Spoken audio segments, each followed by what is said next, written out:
بسم اللہ الرحمن الرحیم۔ السلام علیکم ناظرین۔ مور جتنا اب خوبصورت ہے اس سے کئی زیادہ جنت میں خوبصورت تھا۔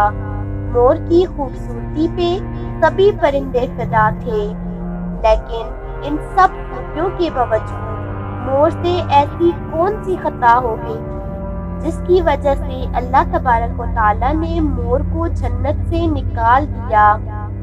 اللہ تبارک و تعالیٰ نے جب حضرت آدم علیہ السلام اور اماں حوا کو پیدا فرمایا، اس کے بعد ان کو جنت میں بھیج دیا۔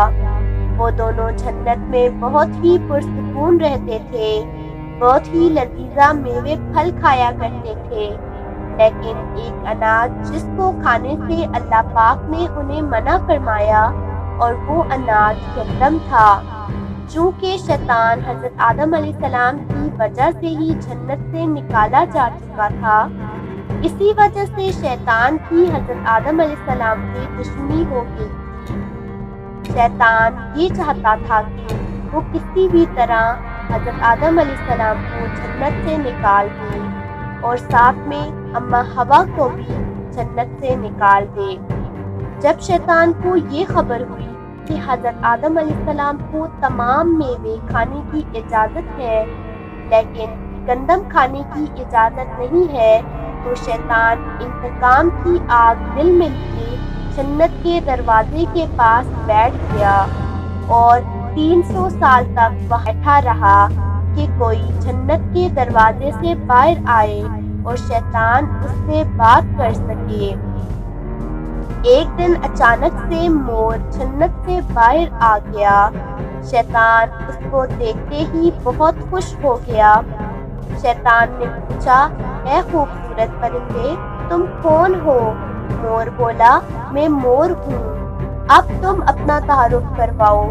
شیطان نے جواب دیا کہ میں عالم کروبیہ کا ایک فرشتہ ہوں، میں اللہ پاک کی عبادت سے ایک پل بھی غافل نہیں ہوں، میں چاہتا ہوں کہ میں جنت میں جاؤں، وہاں کی نعمتوں کا اپنی آنکھوں سے مشاہدہ کروں۔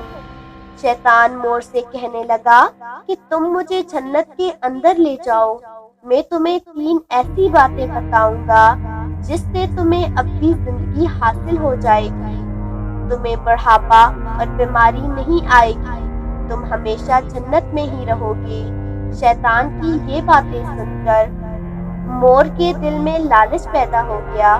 مور نے کہا کہ مجھ میں تو اتنی طاقت نہیں ہے کہ میں تمہیں جنت کے اندر لے جاؤں، لیکن ایک سانپ میرا دوست ہے، وہ شاید تمہاری مدد کر سکے۔ یہ کہہ کر مور سانپ کے پاس آیا، اس کو ساری بات بتائی۔ سانپ بھی شیطان کی باتوں سے بہت خوش ہو گیا، پھر شیطان کو اپنے منہ میں چھپا کے جنت میں داخل ہو گیا اور یوں شیطان اپنی چال میں کامیاب ہو گیا۔ جنت کے تمام نگہبانوں کو یہ معلوم تھا کہ شیطان یہ چال چل رہا ہے اور جنت میں داخل ہو چکا ہے۔ فرشتے شیطان کو جنت سے نکالنے لگے، تبھی اللہ پاک کا حکم ہوا کہ اس کو ابھی تک جنت میں ہی رہنے دیا جائے۔ وہ فرشتے اللہ تبارک و تعالیٰ کے حکم سے رک گئے۔ شاید یہ حضرت آدم علیہ السلام کا امتحان تھا۔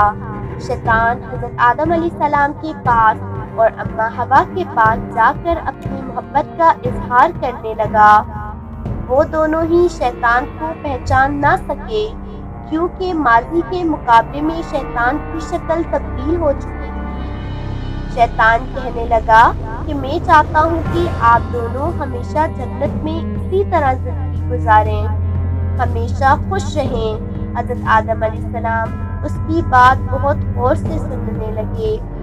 شیطان نے کہا، اگر آپ میری بات مان جائیں تو آپ کو جنت کی اور بھی تمام سہولتیں ملیں گی۔ حضرت آدم علیہ السلام شیطان کے بہکاوے میں آ کر کہنے لگے کہ یہ کس طرح ممکن ہے؟ شیطان کہنے لگا، ایک گندم کا دانہ اگر آپ دونوں چکھ لیں تو آپ کو ابدی حیا حاصل ہو جائے گی اور آپ جنت میں ہی رہیں گے۔ یہ بات سن کر حضرت آدم علیہ السلام کے دل میں رجحان پیدا ہوا، لیکن ان کے دل میں اللہ کی نافرمانی کا خوف غالب آ گیا، جبکہ اماں حوا شیطان کی باتوں میں آ گئی، جس پر اماں حوا نے حضرت آدم علیہ السلام کو راضی کر دیا۔ پھر اس کے بعد ان دونوں نے اس گندم کے دانے کو چکھ لیا۔ جیسے ہی گندم کا دانہ ان کے اندر گیا تو دونوں کے دستر واضح ہو گئے، جس کے بعد دونوں اپنے اپنے ستر چھپانے لگے اور خوف خدا سے کانپنے لگے۔ اسی دوران اللہ تبارک و تعالیٰ نے فرشتوں کو یہ حکم دیا کہ حضرت آدم علیہ السلام اور اماں حوا دونوں کو زمین پر اتار دو۔